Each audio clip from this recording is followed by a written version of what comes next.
नमस्कार साथियों, आप सभी का स्वागत है जेवी क्लासेज के अंदर। तो आज हम बात करेंगे बहुपद के अगले पार्ट की, जो कि हमारा है शेषफल प्रमेय।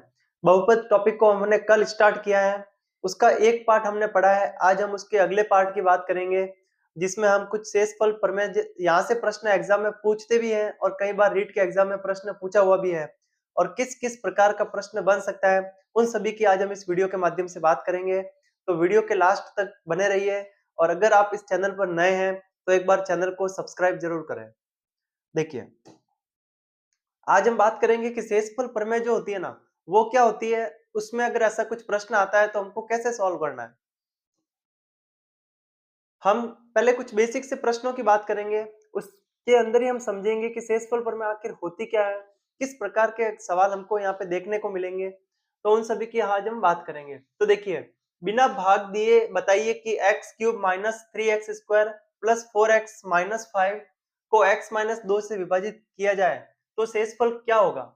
ठीक है, तो हमको क्या करना है पता है, इसका इसमें भाग नहीं देना है। वैसे एक विभाजन एल्गोरिथम प्रमेय जो आपने पढ़ रखी होगी, जिसमें हम ऐसे कुछ करते हैं। ठीक है, फिर यहाँ पे जो है, यहाँ पे हम ये वाला पूरा लिखते हैं। ठीक है, x cube minus 3x² plus 4x minus 5, और यहाँ पे लिखते हैं हम जिसका भाग देना होता है। फिर इसका इसमें भाग देते हैं, फिर शेषफल ऊपर लिखते हैं, इसको हम सॉल्व करते हैं, है ना, और नीचे हमारा शेषफल आता है। तो ऐसे हमको नहीं करना है।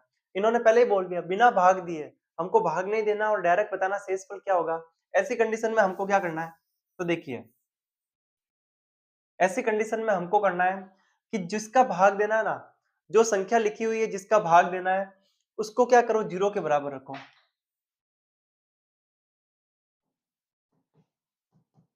उसको क्या रखना है, जीरो के बराबर रखना है। x माइनस 2 का भाग देना था, मैंने x माइनस 2 को जीरो के बराबर रख दिया।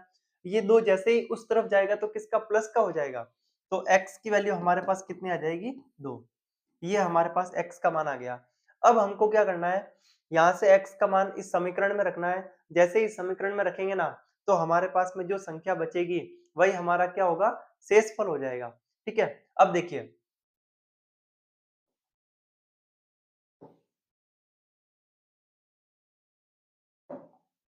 देखना, मैं यहाँ पे x बराबर 2 का मान इस समीकरण में रख रहा हूँ। ठीक है, तो मैंने लिखा 2 की घात 3 माइनस 3 2 का स्क्वायर प्लस 4 x, जहां जहां पे x दिखेगा ना, वहां वहां पे हमको क्या लिखना है, 2 लिखना है, माइनस 5, ये लिख दिया हमने। अब क्या होगा, तो देखिए, 2 का क्यूब मतलब 2 इंटू 2 इंटू 2, 2 इंटू 2 इंटू 2 करेंगे तो हमारे पास कितना आ जाएगा, 8 आ जाएगा। माइनस 3 को ऐसा कैसा लिखना है, यहाँ पे 2 का स्क्वायर, 2 का स्क्वायर का मतलब होता है 2 इंटू 2, 2 इंटू 2 यानी 4, प्लस 4 को 2 से इंटू करा दो, 8 हो जाएगा, माइनस का 5। देखो ये लिखा 8, ठीक है, 4 को 3 से इंटू कराओ, कितना होगा, 12 प्लस 8, और ये माइनस का 5। अब देखो, 8 और 8 कितना हो गया, 16 हो गया। तो ये लिखा मैंने 16 माइनस 12 माइनस 5। अब क्या करना है, लोगों को प्लस माइनस करने में दिक्कत होती है ना। माइनस माइनस क्या होता है, प्लस होता है। जो जिसका निशान सेम होता है ना, उनको जोड़ दो और जो निशान है उसको आगे लगा दो, सीधा सा कंसेप्ट है। इन दोनों का साइन सेम है, इन दोनों को जोड़ दो और जो साइन बड़ा है उसके आगे वो साइन आ जाएगा। तो माइनस माइनस प्लस, 12 और 5 कितना हो गया, 12 और 5 हो गया 17। तो ये लिखा 16 माइनस 17। तो हमारे पास में आंसर कितना आया, माइनस का 1। 17 में से 16 को माइनस करेंगे तो एक बड़ी संख्या के आगे साइन माइनस का है, तो हमारा आंसर माइनस में 1 आ जाएगा। ये माइनस का 1 जो है, ये हमारा क्या है, शेषफल है। तो हमने बिना भाग दिए डायरेक्ट x की वैल्यू निकाली और फिर उस समीकरण में रखा, तो हमारे पास में क्या आया, शेषफल आ गया। ठीक है, ऐसे ही हम आगे बात करेंगे और अगले प्रश्न की। देखिए, भाग विधि का प्रयोग किए बिना हमको बताना है कि शेषफल क्या होगा। वापस वही चीज करनी है हमको। क्या करेंगे, यहाँ पे देखिए, x प्लस 5 है, इसको मैंने क्या रखा, जीरो के बराबर रखा। जैसे जीरो के बराबर रखा, यहाँ से x का मान कितना आया, माइनस का 5 आ गया। ये माइनस का 5 क्यों आया, क्योंकि ये 5 उस तरफ जाएगा तो माइनस का हो जाएगा, क्योंकि इस तरफ प्लस का पड़ा है हमारे पास में। अब क्या करेंगे, ये x का मान हम इस समीकरण में रखेंगे। जैसे इस समीकरण में रखेंगे, हमारे पास जो है वो शेषफल आ जाएगा। तो देखिए, -5 की घात 3 प्लस 4, ये हो गया -5 का स्क्वायर प्लस 6 -5 और माइनस का 2। जहां पे x है वहां पे हमको क्या लिखना है, माइनस का 5 लिखना है। अब 5, अब यहाँ पे देखो एक और चीज जो इंपॉर्टेंट है, आप लोग बहुत सारे लोगों को नहीं पता होती कि इसका आंसर जब क्यूब करूंगा तो आंसर हमारा किस में आएगा, माइनस में आएगा कि प्लस में आएगा। ऐसी कंडीशन में हमको क्या करना है, अगर कोई संख्या लिखी हुई है, ठीक है, अगर वो माइनस के अंदर लिखी हुई है और हमको उसका स्क्वायर करना है, क्यूब करना है, तो ये ध्यान में रखना है कि अगर उसकी घात में अगर सम संख्या है, ठीक है, तो हमारा आंसर किस में आएगा, प्लस में आएगा। और अगर उसकी घात विषम संख्या है तो हमारा आंसर किस में आएगा, माइनस में आ जाएगा। ये चीज हमको पता होनी चाहिए। तो यहाँ पे देखो इसकी घात सम संख्या है तो हमारा आंसर किस में, प्लस में आएगा। और यहाँ पे हमारी घात विषम संख्या है तो हमारा आंसर किस में, माइनस में आएगा। तो अभी हमको माइनस प्लस के चक्कर में नहीं उलझना है, 5 इंटू 5 इंटू 5 करना है। कितना होता है, 25 इंटू 5 125, ये 125 और आगे साइन किसका लिखना है, माइनस का लिखना है, ठीक है, प्लस का 4। यहाँ पे साइन किसका आएगा, प्लस का आएगा। अब आपको पता लग गया होगा प्लस का क्यों आएगा। अब यहाँ पे देखो प्लस माइनस माइनस हो जाएगा, माइनस का 6 पंजे 30 और ये माइनस का 2। अब देखिए माइनस का 125 प्लस ये 25 चौक 100 हो गया, माइनस 30 और माइनस का 2।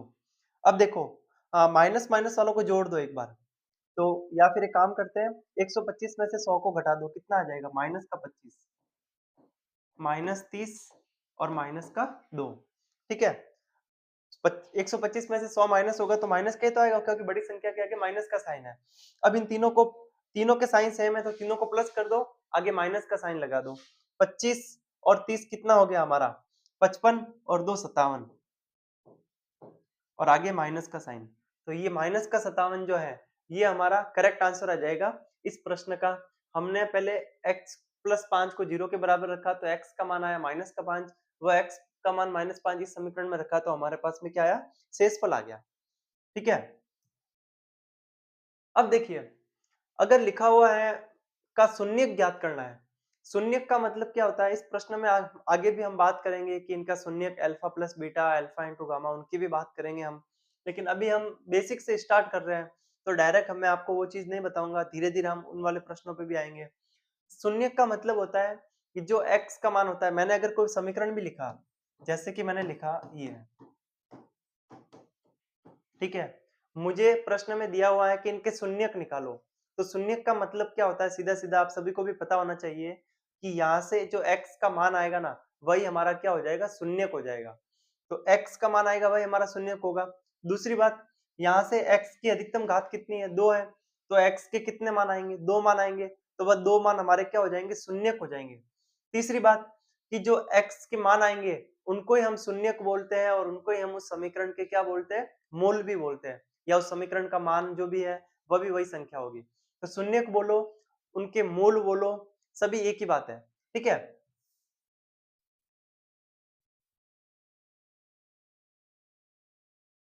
अब देखिए तो इसका शून्यक निकालना है, तो शून्यक निकालने के लिए हम क्या करेंगे, इसको 0 के बराबर रख दो।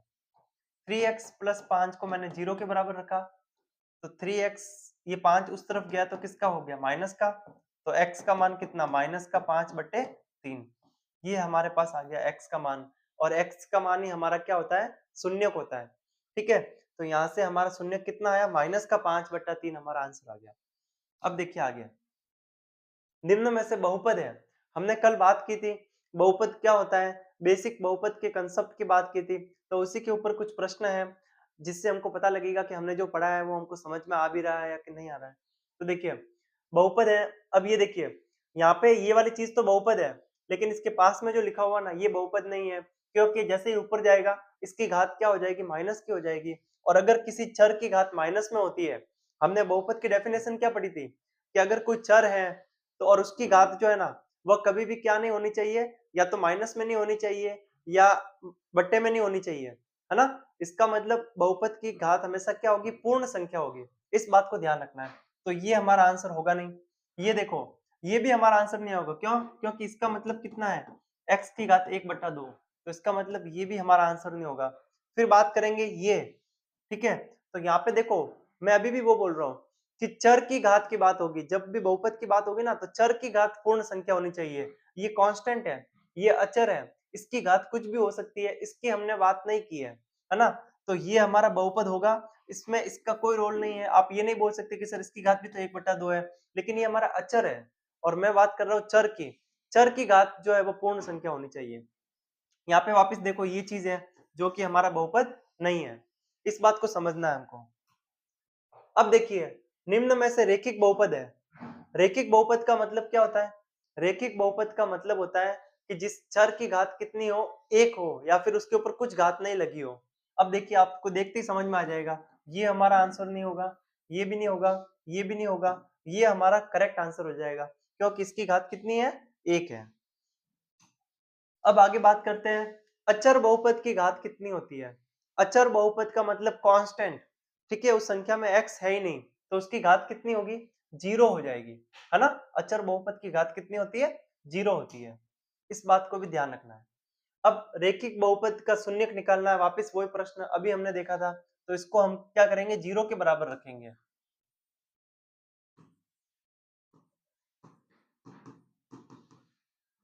थ्री एक्स इक्वल टू कितना? 2 आ गया, तो x का मान कितना? 2/3।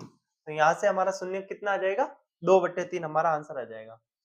फिर हमको बताना है बहुपद का शून्यक क्या होगा, इसके हमको शून्यक बताना है। तो देखो x की जितनी अधिकतम घात होगी ना उतने ही उसके क्या होगी? शून्यक होंगे। पहली बात तो ये, इसका मतलब इस समीकरण से कितने शून्यक मिलेंगे हमको? 2 शून्यक मिलेंगे। अब वो 2 शून्यक कौन कौन से होंगे? तो देखिए मैंने इसको लिखा x² प्लस 2x बराबर 0। फिर मैंने इसमें से x को कॉमन लिया तो बचा क्या? x प्लस 2 बराबर 0। अब इनटू में इसका मतलब या तो x बराबर 0 होगा और दूसरी कंडीशन में x प्लस 2 बराबर 0 होगा। ऐसे ही निकालते हैं हम। फिर यहाँ से x का मान कितना आ जाएगा? माइनस का 2 आ जाएगा। ये 2 उस तरफ जाएगा तो प्लस का है तो किसका हो जाएगा? माइनस का हो जाएगा। तो देखिए एक मान हमारा क्या आया? x का मान, एक तो हमारा मान आया 0 और एक हमारा मान आया माइनस का 2। तो ये दो जो है हमारे पास क्या है? इस समीकरण के शून्यक आ गए। या हम x के मान बोल सकते हैं या हम समीकरण के मूल बोल सकते हैं, ठीक है। फिर अगले प्रश्न की बात करते हैं। बहुपद में x-3 का भाग देने पर शेषफल निकालना है। वापिस वही चीज है, इसको हम 0 के बराबर रखेंगे, फिर जो आंसर आएगा x का वो मान हम इस समीकरण में रखेंगे। तो देखिए x-3 बराबर 0, तो x का मान कितना आ गया? 3। x का मान कितना आ जाएगा? 3 आ जाएगा। ये x का मान 3 इस समीकरण में रखेंगे तो देखिए ये जैसे ही x का मान इस समीकरण में रखेंगे ना,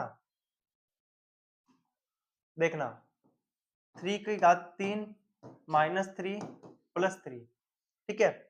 3 की घात 3 का मतलब क्या? 3 into 3 into 3, 3 into 3 into 3 minus 3 और प्लस का 3, ठीक है। अब देखो ये तो कैंसिल आउट हो गया हमारा, बचा क्या? 3 की घात 3 और 3 की घात 3 का मतलब होता है 27। तो हमारा आंसर आ जाएगा 27। ये हमारा करेक्ट आंसर हो जाएगा, ठीक है। तो ये हमने कुछ बेसिक से प्रश्नों की बात की है, ठीक है, जो कि शेषफल प्रमेय के ऊपर आधारित है, ठीक है। ये कुछ शेषफल प्रमेय की हमने बात की है। आगे हम इसी वीडियो को कंटिन्यू करेंगे और अगले वीडियो में हम बात करेंगे कि बहुपदों के गुणनखंड क्या चीज होती है। फिर उसके आगे हम और भी कुछ जो इसका बहुपद का रिलेटेड पॉइंट है उनकी हम बात करेंगे और ऐसे हम 4 से 5 वीडियो के माध्यम से इस वीडियो को कंप्लीट करेंगे। तो आप एक बार कमेंट करके जरूर बताएं कि आपको ये सेशन कैसा लग रहा है। अगर वीडियो पसंद आ रहा है तो आप एक बार कमेंट करके जरूर बताएं और अपने दोस्तों के साथ में शेयर जरूर करें।